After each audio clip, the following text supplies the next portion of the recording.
Once again thank you ಬಂದಿದ್ದಕ್ಕೆ.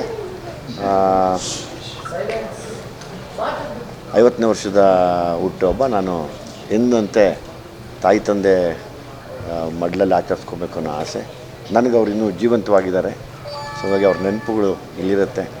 ಎಲ್ಲದಕ್ಕಿಂತ ಹೆಚ್ಚಾಗಿ ತಾವು ಪ್ರತಿ ವರ್ಷ 2ನೇ ಸರಿ ಮತ್ತೊಂದು ಸರಿ ಬಂದು ಇಲ್ಲಿ ನನಗೆ ಸಹಕಾರ ನೀಡ್ತಾ ಇರೋದಕ್ಕೂ, ಮತ್ತು ನಾಳೆ ಎಲ್ಲ ಅಭಿಮಾನಿಗಳ ಜೊತೆ ನಾನು ಒಂದು ಊಟ ಮಾಡಬೇಕು ಅನ್ನೋ ಆಸೆ. ಯಾಕೆಂದರೆ ಅವ್ರು ನಮ್ಮನ್ನು ಸಾಕಿ ಸಲಗಿದ್ದಾರೆ, ಅವ್ರು ಬೆಳೆಸಿದ್ದಾರೆ, ಅವ್ರು ಕೊಟ್ಟಿರೋದು, ಅವ್ರ ಜೊತೆ ಒಂದು ತುತ್ತು ತಿನ್ನಬೇಕು ಅನ್ನೋ ಆಸೆ. ಆ ಒಂದು ಆಸೆ ಮೇಲೆ ನಮ್ಮ ತಾಯಿಗೆ ಯಾವಾಗಲೂ ಅದೇ ಆಸೆ ಇರೋದು, ಎಲ್ರಿಗೂ ಊಟ ಮಾಡಿಸೋ. ನಮ್ಮ ತಂದೆನೂ ಅದೇ ಹೇಳೋರು. ಅದನ್ನು ನಾಳೆ ಕೂಡ ನೆರವೇರ್ತಾ ಇದೆ. ತಮ್ಮ ಸಹಕಾರ ಹೀಗೆ ಇರಲಿ ನನಗೆ ಯಾವಾಗಲೂ. ಅದನ್ನು ಹೊರತುಪಡಿಸಿ ವಿಶೇಷವಾದ್ದು ಅಂದರೆ ಅಯೋಧ್ಯ ಮಂದಿರ ನಿರ್ಮಾಣದ ಬಗ್ಗೆ ನಮ್ಮ ಹೆಮ್ಮೆ ಪಡೋ ವಿಷಯ ಅಂದರೆ ನಮ್ಮ ಕರ್ನಾಟಕದವರೇ ಆದ ಅರ್ಜುನ್ ಯೋಗಿ ಅಂತ ಹೇಳಿ, ಅರುಣ್ ಯೋಗಿ ಅಂತ ಹೇಳಿ ನಮಗೆ ಅವರೇ ಕೆತ್ತನೆ ಮಾಡಿದಂಥ ಮತ್ತು ಕಲ್ಲು ತಂದಿರೋದು ಕೂಡ ನಮ್ಮದೇ ಕರ್ನಾಟಕದ ತೊಗೊಂಡು ಹೋಗ್ತಾ ಇರೋದು. ಅದೊಂದು ದೊಡ್ಡ ಹೆಮ್ಮೆ ಇದೆ. ನಾನೊಬ್ಬ ಹಿಂದೂ ಆಗಿ ರಾಮನ್ನ ಯಾವಾಗಲೂ ಚಿಕ್ಕ ವಯಸ್ಸಿಂದನೂ ನಾವು ಅದನ್ನು ನೆನೆಸ್ಕೊಂಡಿದ್ದೀವಿ, ಜಪ ಮಾಡ್ತೀವಿ. ರಾಮ ಯಾರಿಗೂ ಗೊತ್ತಿಲ್ಲ, ಎಲ್ಲ ಮರಗಳಲ್ಲೂ ರಾಮ ಇದ್ದೇ ಇರ್ತಾರೆ, ಅದನ್ನೇ ಹೇಳ್ಕೊಡೋರು. ನಮ್ಮ ತಾಯಿ ತಂದೆ ಕೂಡ ಅದೇ ಹೇಳ್ಕೊಟ್ಟಿದ್ರು. ದೊಡ್ಡ ರಾಮ ಅಲ್ಲಿದ್ದಾರೆ, ನನಗೆ ರಾಮ ಸೀತೆ ಇಲ್ಲಿದ್ದಾರೆ. ಸೊ ಹಾಗಾಗಿ ಇವತ್ತು ನೀವು ಬಂದಿರೋದು ತುಂಬ ಖುಷಿಯಾಗಿದೆ. ಆ್ಯಸ್ ಇಟ್ ಈಸ್ ನಾವೆಲ್ಲ ಸೇರಿ ಒಟ್ಟಿಗೆ ಇನ್ನೊಂದಷ್ಟು ಇದನ್ನು ಪ್ರೆಸ್ ಮೀಟ್ ಅನ್ನೋಕ್ಕಿಂತ ಹೆಚ್ಚಾಗಿ ಒಂದು ಸ್ನೇಹ ಕೂಟ ಅಂತ ಹೇಳಿ ನಾನು ಕರೆಯೋಕ್ಕೆ ಇಷ್ಟಪಡ್ತೀನಿ. ಎಲ್ಲರ ಪರವಾಗಿ ಹಾಫ್ ಸೆಂಚುರಿಯ ಹುಟ್ಟುಹಬ್ಬ ಶುಭಾಶಯಗಳು. ಒಳ್ಳೆಯದಾಗಲಿ ನಿಮಗೆ. Thank you.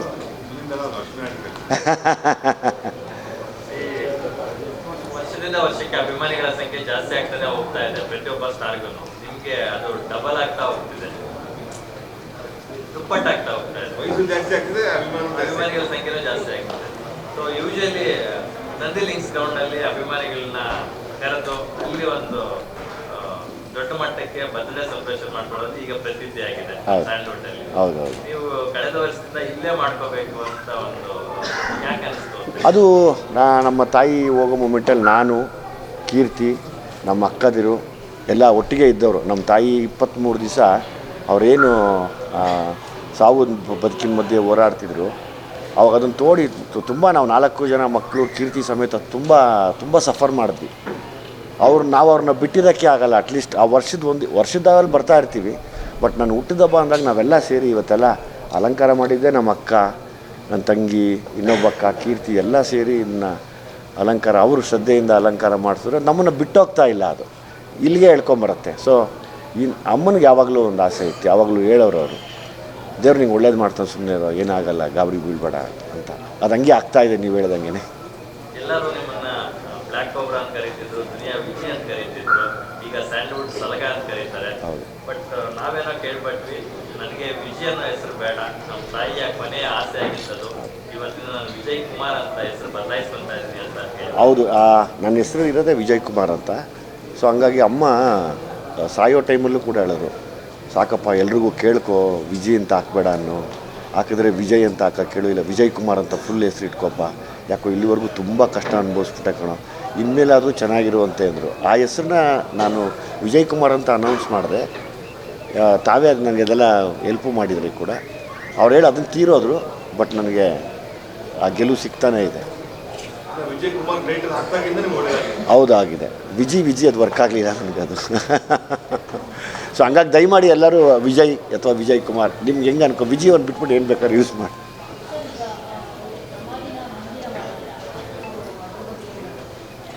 ಅಮ್ಮ ಇದು ನಮ್ಮೆಲ್ಲರ ಆಸೆ. ನಾನು ನಮ್ಮ ಅಕ್ಕದಿರು ಕೀರ್ತಿ ನಾವೆಲ್ಲ ಅಂದ್ಕೊಂಡಿದ್ದು ಅಂದರೆ ನಾವೆಲ್ಲ ಅವ್ರ ಜೊತೆಯಲ್ಲಿದ್ದು ನಾವು ನಿಜವಾಗ್ಲೂ ದೇವ್ರನ್ನ ನೋಡಿದ್ದು ನಾನು ನಮ್ಮ ತಾಯಿ ನಮ್ಮ ತಂದೆಯಲ್ಲಿ ಮಾತ್ರ. ಅದು ಬಿಟ್ಟರೆ ನಾನು ಎಲ್ಲೂ ಕಾಣಲಿಲ್ಲ ನನಗೆ. ಸೊ ಹಂಗಾಗಿ ನಾವು ಅಷ್ಟು ಜನ ನೋಡಿದ್ದೀವಿ ಆ ದೇವ್ರನ್ನ. ಸೊ ಆ ದೇವ್ರನ್ನ ವರ್ಷಕ್ಕೊಂದು ಸತಿ ಹಿಂಗೆ ಅಲಂಕಾರ ಮಾಡಿ ಎಲ್ರಿಗೂ ತೋರಿಸೋಣ ಅನ್ನೋ ಆಸೆ ನನಗೆ. ಆಮೇಲೆ ಎಲ್ಲರೂ ಇನ್ಸ್ಪೈರ್ ಆಗಲಿ ಅನ್ನೋ ಆಸೆ ಕೂಡ ಇದೆ. ಅಂದರೆ ತಾಯಿ ತಂದೆ 2 ಕಣ್ಣಿದ್ದಂಗೆ ಅದು. ತುಂಬ ಕಷ್ಟ ಅವ್ರನ್ನ ಕಳ್ಕೊಂಡ್ರೆ ಕಣ್ಣು ಹೋಗ್ಬಿಟ್ಟಂಗೆ ಅದು ಅಂದರೆ ಚೆನ್ನಾಗಿದ್ದು ಕುರುಡ್ರಾಗೋದಂಗೆ ಲೆಕ್ಕಾಚಾರ ಅದು. ಸರ್ ಈಗ ಅವರು ಕೊನೆ ಮೂಮೆಂಟಲ್ಲಿ ನೀವು ಅವ್ರು ಸೇವೆ ಮಾಡಿ ನಾವೆಲ್ಲ ನೋಡಿದ್ದೀವಿ. ಹೌದು, ತುಂಬ ಅದ್ಭುತವಾಗಿ ಸೇವೆ ಮಾಡಿದ್ರು. ಆದರೆ ಒಂದು ಫೈನ್ ಟೈಮ್ ನಮ್ಗೆ ಗೊತ್ತಿರಲ್ಲ ಅವ್ರ ಅರಿವು ಏನು ಅವ್ರು ಹೋದ್ಮೇಲೆ ಅದು ಅರಿವು ಗೊತ್ತಾಗುತ್ತೆ. ನಿಮಗೆ ಆ ಅರಿವಾಗಿದ್ದು ಹೇಗೆ? ನಂಗೆ ತಂದೆ ತಾಯಿ ಭಾರಿ ಮುಖ್ಯ, ನಾನು ಚೆನ್ನಾಗಿ ನೋಡ್ಕೋಬೇಕು, ಇಷ್ಟು ದಿನ ರೇಗ್ಬಿಟ್ಟೆ ಬೈದ್ಬಿಟ್ಟೆ, ಅದು ಆ ಥರದ ಸಫರ್ ಅಥವಾ ಫೀಲ್ ಆಗೋದು ವಿಚಾರ ಯಾವ ಆಗತ್ತಾ? ಆ ಥರದ್ದು ಯಾವುದೂ ಇಲ್ಲ. ನಾನು ನಮ್ಮ ಅಕ್ಕನಿಗೆ ಯಾವಾಗಲಾದರೂ ಫೋನ್ ಮಾಡಿ ಅಮ್ಮ ಬೇಕು ಅಂತ ಹೇಳ್ತೀನಿ, ಅವಳು ಸಮಾಧಾನ ಮಾಡ್ತಾಳೆ. ನನಗೆ ಇನ್ನೊಬ್ಳು ಅಕ್ಕ ಇವಾಗಲೂ ಮಗು ಥರನೇ ಕೇಳ್ತೀನಿ, ಅಮ್ಮ ಬೇಕು ನನಗೆ ಹೇಳ್ತೀನಿ, ಅವಳು ಅಂತ ಸಮಾಧಾನ ಮಾಡ್ತಾಳೆ. ಅಥವಾ ಕೀರ್ತಿ ನೋಡ್ತಾಳೆ, ಯಾಕೆ ಇಲ್ಲ ಇಲ್ಲ ಅಮ್ಮ ತುಂಬ ಜ್ಞಾಪಕಕ್ಕೆ ಬರ್ತಾವೆ, ಆಯಿತು ಸುಮ್ಮನಿರು. ಅದು ತುಂಬ ದುಃಖ ಆದಾಗ ನಮ್ಮ ಅಕ್ಕನಿಗೆ ನನ್ನ ಅಮ್ಮನ ನೆನಪಾದಾಗ ನನಗೆ ಮಾಡ್ತಾರೆ. ನನಗೆ ಬೇಕು ಅಂದಾಗ ಫೋನ್ ಮಾಡಿ ಕೇಳ್ತೀನಿ, ಅಮ್ಮ ತುಂಬ ಜ್ಞಾಪಕಕ್ಕೆ ಬರ್ತಾಯಿದೆ ಅಕ್ಕ, ಆಗ್ತಾಯಿಲ್ಲ ಯಾಕೆ ಗೊತ್ತಿಲ್ಲ ಅಂತ. ಯಾವ ಅಡುಗೆ ತುಂಬ ಮಿಸ್ ಮಾಡ್ತಾರೆ ಅಮ್ಮಂದ? ಅಮ್ಮ ಮಾಡ್ತಿದ್ದೆ ಎಲ್ಲ ಅಡುಗೆನೂ ತುಂಬ ಚೆನ್ನಾಗಿರೋದು ನನಗೆ. ಅವರೇ ಅಲ್ವಾ ಈ 50 ವರ್ಷನೂ ಚೆನ್ನಾಗಿರಂಗೆ ನೋಡಿ. ನಮ್ಮ ಅಪ್ಪ ಅಮ್ಮ ಕಷ್ಟದಲ್ಲಿ ದುಡ್ಡು ತಂದು ಹಾಕಿರೋದೇ ಇವತ್ತು ನಮ್ಗೆ ಹಂಗೆ ಶಕ್ತಿಯುತವಾಗಿ ಇಟ್ಕೊಂಡಿರೋದು. ವಿಜಯ್ ಸರ್, ಈಗ ತಂದೆ ತಾಯಿಗೆ ಆಲಯ ಕಟ್ಸೋದು ಬೇರೆ, ಆಲಯ ಕಟ್ಸಿದ ಮಾತ್ರಕ್ಕೆ ಅದು ಪ್ರೀತಿ ಇದೆ ಅಂತ ಮಾಡ್ಸೋದಲ್ಲ. ಸೊ ಅವ್ರು ಇಷ್ಟಾಗ ಅವ್ರನ್ನ ಹೇಗೆ ನೋಡ್ಕೊಂಡು ಅನ್ನೋದು ಇಂಪಾರ್ಟೆಂಟ್ ಆಗುತ್ತೆ. ನೀವು ಅದನ್ನು ಪ್ರೂವ್ ಮಾಡಿದ್ರ ಅವ್ರ ಮನೆಯ ದಿನಗಳಲ್ಲಿ. ನೀವು ಅವ್ರನ್ನ ಮಕ್ಕಳಾಗಿ ನೋಡ್ಕೊಂಡಿದ್ದನ್ನ ವಿಡಿಯೋಗಳ ಮೂಲಕ ನಾವೆಲ್ಲ ನೋಡ್ತೀವಿ ಕರೋನಾ ಟೈಮಲ್ಲಿ ಯಾವ ರೀತಿ ಆರೈಕೆ ಮಾಡ್ತೀವಿ. ಸೊ ಸ್ಟಾರ್ ಆಗಿ ನೀವು ಫ್ಯಾನ್ಸ್ಗೆ ಅವರ ಪೇರೆಂಟ್ಸ್ನ ಹೇಗೆ ನೋಡ್ಕೋಬೇಕು ಅಂತ ಒಂದು ಸಣ್ಣ ನಾನು ಅಭಿಮಾನಿಗಳಿಗೆ ಒಂದೇ ಯಾವಾಗಲೂ ಕೇಳ್ಕೊತೀನಿ, ದಯವಿಟ್ಟು ಕೊನೆಗಾಲದಲ್ಲಿ ತಾಯಿ ತಂದೆ ಮಕ್ಕಳಾಗ್ತಾರೆ, ಅವ್ರನ್ನ ಮಾತ್ರ ಚೆನ್ನಾಗಿ ನೋಡ್ಕೊಳ್ಳಿ. ಯಾವ ದೋಷನೂ ಬರೋಲ್ಲ ನಿಮಗೆ. ಗ್ರಹಚಾರದಲ್ಲಿ ಯಾವ ದೋಷ ಇದ್ದರೂ ಬರೋಲ್ಲ.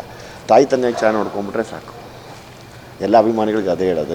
ನೀವೆಲ್ಲೋ ಹೋಗಿ ಶಾಸ್ತ್ರ ಕೇಳಿ ನನಗೆ ಆ ದೋಷ ಈ ದೋಷ ಅದರದ್ದು ಗ್ರಾಚಾರ ಇದ್ರದ್ದು ಗ್ರಾಚಾರ ಶಾಂತಿ ಮಾಡಿಸ್ಬೇಕು ಏನು ಬೇಡ. ತಾಯಿ ತಂದೆನ ಚೆನ್ನಾಗಿ ನೋಡಿಕೊಂಡು ನೋವು ಮಾಡಿದಿರ ಸಂತೋಷವಾಗಿ ಅವ್ರನ್ನ ಕಳಿಸ್ಕೊಟ್ರೆ ಯಾವ ದೋಷವೂ ಇರಲ್ಲ. ಈ ಜಾಗನ ನೀವು ಫುಲ್ ಖಾಲಿ ಇದ್ದಾಗ ನೋಡಿದ್ದೀರಿ, ಅವ್ರು ಬಂದು ಇದ್ದಾಗ ನೋಡಿದ್ದೀರಿ. ಅಂದರೆ ನನಗೆ ಇಷ್ಟು ವ್ಯತ್ಯಾಸ ಕಾಣಿಸಿದೆ ಅಂದರೆ ಈಗ ಎಲ್ಲ ಪಿಕ್ಚರ್ ಮೋಡ್ ಅಂದರೆ ಶೂಟಿಂಗ್ ಮೋಡ್ ಇದೆ ಈಗ. ಹೌದು ಎಲ್ಲ ಭಾಗದ ಬರ್ತಾ ಇರೋದು ಟೆಕ್ನಾಲಜಿ. ಹೌದು. ಸಲಗ ಆದ ನಂತರ ಭೀಮನಿಗೂ ಸಲಗನಿಗೂ ಟೆಕ್ನಿಕಲಿ ಎಷ್ಟು ವ್ಯತ್ಯಾಸ ಕಾಣುತ್ತೆ? ಅದು ತಾವೇ ನೋಡಿ ಹೇಳಬೇಕು. ಯಾಕೆಂದರೆ ನಾನು ಇವಾಗಲೂ ಅದೇನೆ, ನಮ್ಮದೆಲ್ಲ ಪ್ರಯತ್ನಗಳು, ಅದರ ರಿಸಲ್ಟ್ಗೆ ಯಾವಾಗಲೂ ಕಾಯ್ತಾ ಇರ್ತೀವಿ. ತಾವು ನೋಡಿ ನನಗೆ ಹೇಳಬೇಕು. ಈ ಥರ ಮಾಡಬೇಕು ಅಂತಂದರೆ ಈ ಥರ ಡಿಸೈನು ಏನು ಆ ಥರ ಸ್ಟಡಿ ಮಾಡಿದ್ರೆ ಏನಿಲ್ಲ, ನಾನು ಅಂದ್ಕೊಂಡ್ವಿ, ನಾನು ನನ್ನ ಟೀಮು ಎಲ್ಲರೂ. ನನಗೆ ಅನ್ನಿಸ್ತು ಒಂದು ದೇವಸ್ಥಾನ ಥರ ಮಾಡಬೇಕಾದ್ರೆ ಅವತ್ತು ಬಂದರೆ ಒಂದು ದೇವಸ್ಥಾನದ ಫೀಲ್ ಆಗಬೇಕು. ಯಾಕಂದರೆ ಇವತ್ತು ನನಗೆ ಜನ್ಮ ಕೊಟ್ಟ ದಿನ ಅದು ಅವರು ವಿಶೇಷವಾಗಿ ಕಾಣಬೇಕು ಅನ್ನೋ ಆಸೆ ನನಗೆ. ಇಡೀ ಪ್ರಪಂಚದ ಕಣ್ಣಿಗೆ ವಿಶೇಷವಾಗಿ ಕಂಡ್ರೆ ಸಾಕು. ಯಾಕಂದರೆ ಇವತ್ತು ಇಡೀ ಪ್ರಪಂಚ ನೋಡುತ್ತೆ ಇದನ್ನು. ಅವರು ಪ್ರಪಂಚದ ಕಣ್ಣಿಗೆ ಅವರು ದೇವರುಗಳನ್ನು ಕಾಣಿಸ್ಬೇಕು ಅನ್ನೋ ಆಸೆ ನನಗೆ.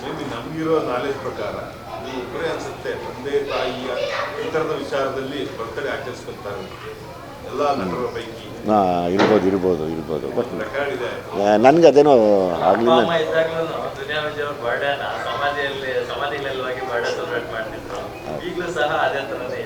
ಹೌದು, ಅದೇನೋ ಅದನ್ನು ಬಿಟ್ಟು ಹೋಗೋದೇ ಇಲ್ಲ.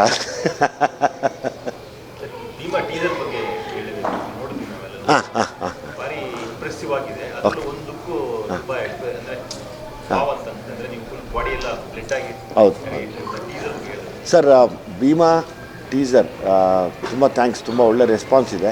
ನಾನು ಇವತ್ತು ಒಂದೇ ಕೇಳ್ಕೊಳಕ್ಕೆ ಇಷ್ಟಪಡ್ತೀನಿ, ಆದಷ್ಟು ಜಲ್ದಿ ತೆರೆ ಮೇಲೆ ಬರ್ತೀವಿ, ಅದರದ್ದು ಡೇಟ್ ಅನೌನ್ಸ್ ಮಾಡ್ತೀವಿ ಅತಿ ಶೀಘ್ರದಲ್ಲಿ. ಇಡೀ ಭೀಮಾ ಸಿನಿಮಾ ಇವತ್ತಿನ ಯೂತ್ಸ್ಗೋಸ್ಕರ ಮಾಡಿದ್ದೀನಿ ಆ ಸಿನಿಮಾನ. ಅಂದರೆ ನಾವೇನೇನೋ ಕಳ್ಕೊಂಡ್ವಿ, ನೀವೆಲ್ಲ ಏನೂ ಕಳ್ಕೊಬೇಡಿ ದಯವಿಟ್ಟು ಅನ್ನೋ ಒಂದು ಆಸೆ ಜೀವನದಲ್ಲಿ. ಅದನ್ನು ಮನಸ್ಸಲ್ಲಿ ಇಟ್ಕೊಂಡು ಇನ್ನೊಂದು ಪ್ರಯತ್ನ ಪಟ್ಟಿದ್ದೀನಿ. ಆ ಪ್ರಯತ್ನಕ್ಕೆ ಎಲ್ಲರ ಆಶೀರ್ವಾದ ಬೇಕು, ಮಾಧ್ಯಮ ಜನತೆ ಎಲ್ಲರದ್ದು ಬೇಕು.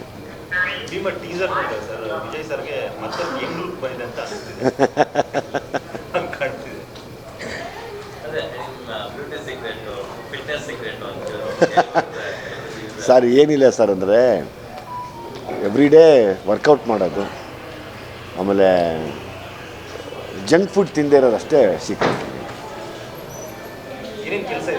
ಹಾಂ ಹೌದು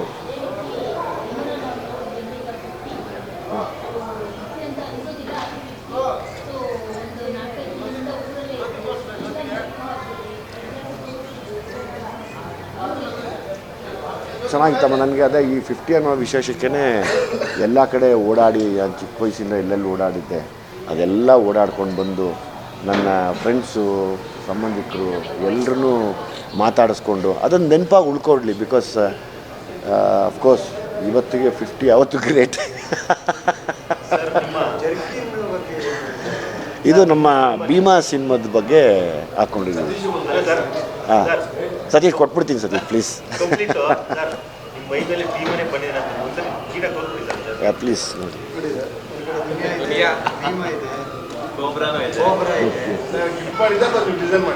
ನನಗೆ ನಾನು ಡಿಸೈನ್ ಮಾಡಿಕೊಟ್ರಿ. ಸಲಗ ಒಳಗಡೆ ಇದೆ ನೋಡಿ, ಅಲ್ಲಿ 2 ಸಲಗ. ನೀವು ಸಾಕಷ್ಟು ನೋವುಗಳನ್ನು ಅನುಭವಿಸ್ತಾರೆ ಜೀವನದಲ್ಲಿ. ನನ್ನಂಥ ನೋವುಗಳು ಬೇರೆಯವರು ಬರಬಾರ್ದು, ಅಮಾಯಕರಿಗೆ ಅಂತಕ್ಕಂಥ ಒಂದು ಕೆಲಸ ನಿಮ್ಮಲ್ಲಿ ತುಂಬ ಇದೆ. ಹೌದು. ರೀಸೆಂಟಾಗಿ ನೀವು ಪರಪ್ಪನಗ್ರಹ ಹತ್ರ ಹೋಗಿದ್ರಿ. ಹೌದು. ಒಂದು 6 ಜನ ಕೈದಿಗಳನ್ನ ಬಿಡಿಸುವಂಥ ಒಂದು ಕಾರ್ಯಕ್ಕೆ ಮುಂದಾದ್ರಿ. ಹೌದು. ನಿಜವಾಗ್ಲೂ ಅಪ್ರಿಷಿಯಬಲ್.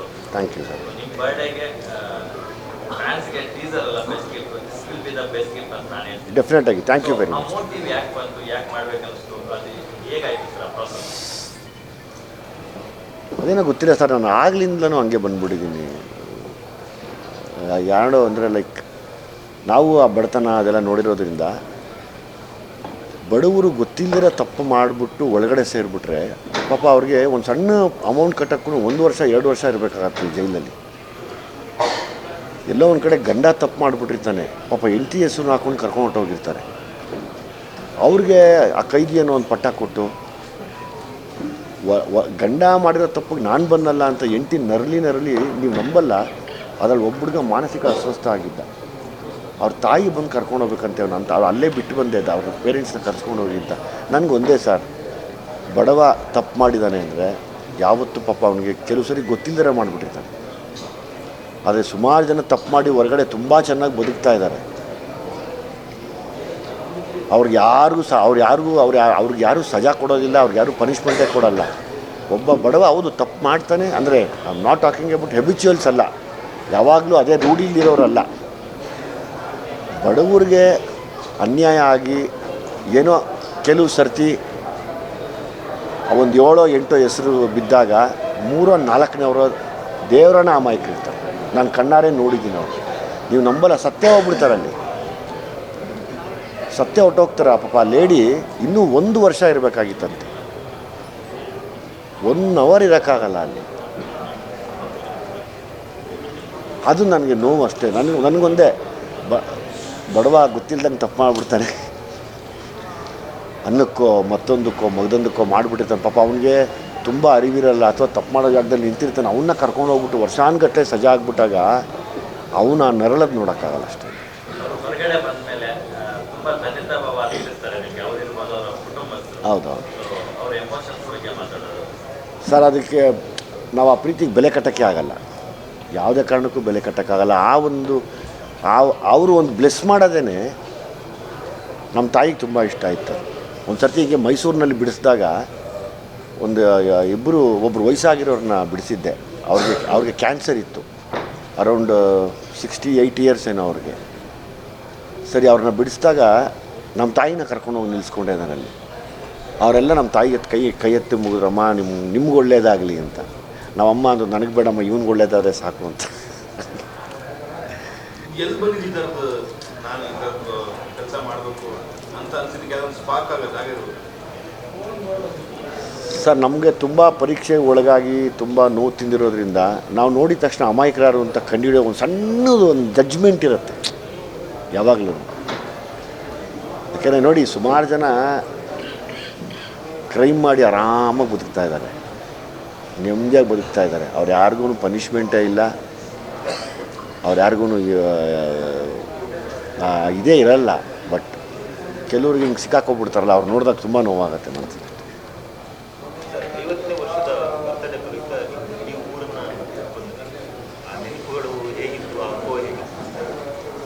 ಇಲ್ಲ, ಚಿಕ್ಕ ವಯಸ್ಸಿನ ನೆನಪು ಬರುತ್ತೆ. ಇಲ್ಲಿ ಆಡ್ತಾ ಇದ್ದಿದ್ದು, ಓಡಾಡ್ತಾ ಇದ್ದಿದ್ದು, ಅದು ಹೇಳೋಕ್ಕೆ ಒಂಥರ ವೆರಿ ಇಂಟ್ರೆಸ್ಟಿಂಗ್. ಅದು ತುಂಬ ಆಸೆ ಆಗುತ್ತೆ. ಅದರಲ್ಲೂ ಒಂದು ವಿಡಿಯೋದಲ್ಲಿ ಒಬ್ಬ ಗಿರಿ ಜೀವನ ನೀವು ಹೋಗಿ ಬಂದ್ಬಿಡಿ ಕರ್ಕೊಂಡು ಹೋಗ್ತೀನಿ ಬೆಂಗಳೂರಿಗೆ ಅಂತ ಮಾತಾಡ್ತಾರೆ. ಹೌದು ಅವ್ರು ತೀರ್ಕೊಂಬಿಟ್ರು ಭಾವುಕರ ನಿನ್ನೆ ಒಬ್ಬರು ಅದ್ರಲ್ಲಿ ಒಬ್ಬರು ತೀರ್ಕೊಂಡು ರೇಜ್ ಆಗಿರೋರು.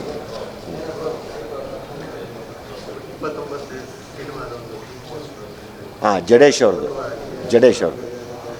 ನಮ್ಮ ಜಗದೀಶ್ ಈಗ ತಿರ್ಗಾ ಪ್ರೊಡ್ಯೂಸ್ ಮಾಡ್ತಾ ಇದ್ದಾರೆ. So Jadesh direction. ಭೀಮಾ ಮುಗಿದ ಕೂಡಲೇ ಅದನ್ನು ಸ್ಟಾರ್ಟ್ ಮಾಡಿ. ಹಾಂ ಒಂದು ಸ್ವಲ್ಪ ಈ ಭೀಮಾದೆಲ್ಲ ಕೆಲಸಗಳು ಮತ್ತು ಆಫ್ ದ ರೆಕಾರ್ಡ್ ಹೇಳ್ತೀನಿ ನಿಮ್ಗೆ ಏನು ನಡೀತದೆ. ಕತ್ಲು ಚಂದ್ರ ಏನು ಮಾಡೋದು ಒಂದೊಂದು ಸತಿ.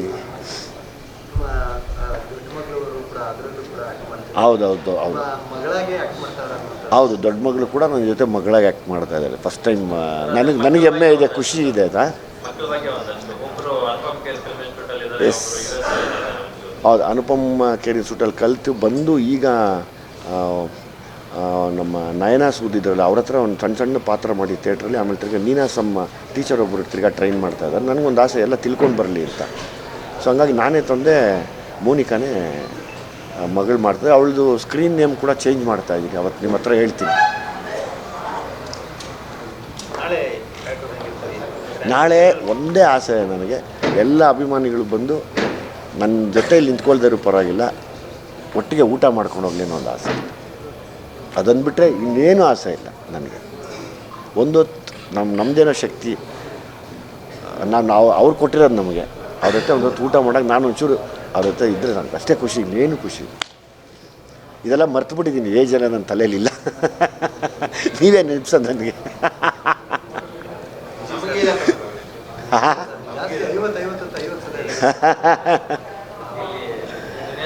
ಖುಷಿಗೋಸ್ಕರ ಇಷ್ಟು ಮಾಡ್ತಿರೋದಕ್ಕಿಂತ ಹೆಚ್ಚಾಗಿ ರೀಸೆಂಟ್ ಆಗಾದಂಥ ಒಂದಷ್ಟು ಅಚಾತುರ್ಯಗಳೆಲ್ಲ ನಿಲ್ಲಿಸ್ಕೊಂಡ್ರೆ ನೀವು ಇಲ್ಲಿ ತುಂಬ ವ್ಯವಸ್ಥಿತವಾಗಿ ಮಾಡಿರೋದು ನೋಡಿ ಖುಷಿ ಆಗುತ್ತೆ. ಒಂದು ಕಡೆ ಫೈರ್ ಇಂಜಿನ್ ಎಲ್ಲ ತರಿಸ್ಕೊಂಡಿದ್ದೀರಾ. ಹೌದು, ಫೈರ್ ಇಂಜಿನ್ ಇದೆ, ಆ್ಯಂಬುಲೆನ್ಸ್ ಇದೆ.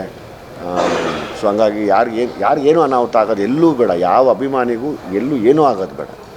ಯಾಕಂದರೆ ನಾವು ನಮಗೆ ಅದಂಗೆ ಹೇಳ್ತಾರೆ, ನಿಜವಾದ ಶಕ್ತಿಗಳೇ ಅವರು, ನಿಜವಾದ ಶಕ್ತಿನೇ ಅವರು. ಅಂದರೆ ನಾನು ಅದಕ್ಕೆ ತಾಯಿಗೆ ಅಭಿಮಾನಿಗೆ ಹೋಲಿಸ್ತೀನಿ, ಅವ್ವ ಅಭಿಮಾನಿ ಅಂತ. ನಿಜವಾದ ಶಕ್ತಿಗಳೇ ಅವರು, ಯಾವ ಅಭಿಮಾನಿಗಳಿಗೂ ಕೆಡಕಾಗದೇ ಇರಲಿ ಅಷ್ಟೇ.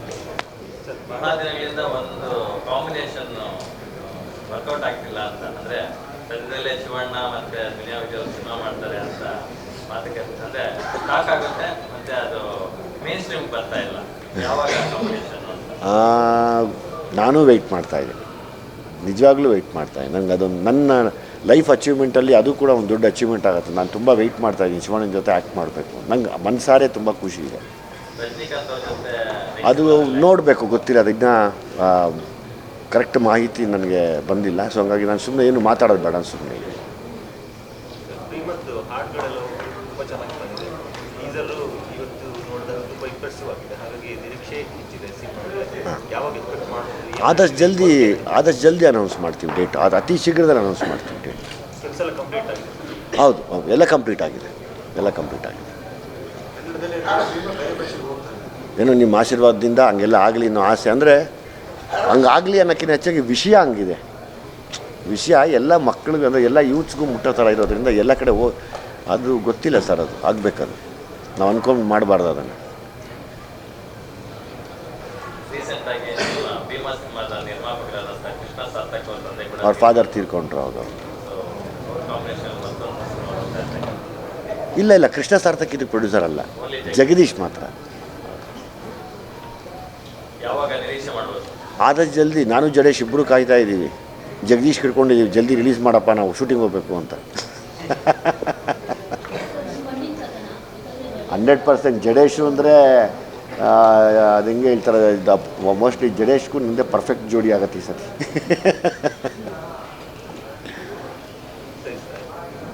Thank you very much. Thank you very much. Thank you.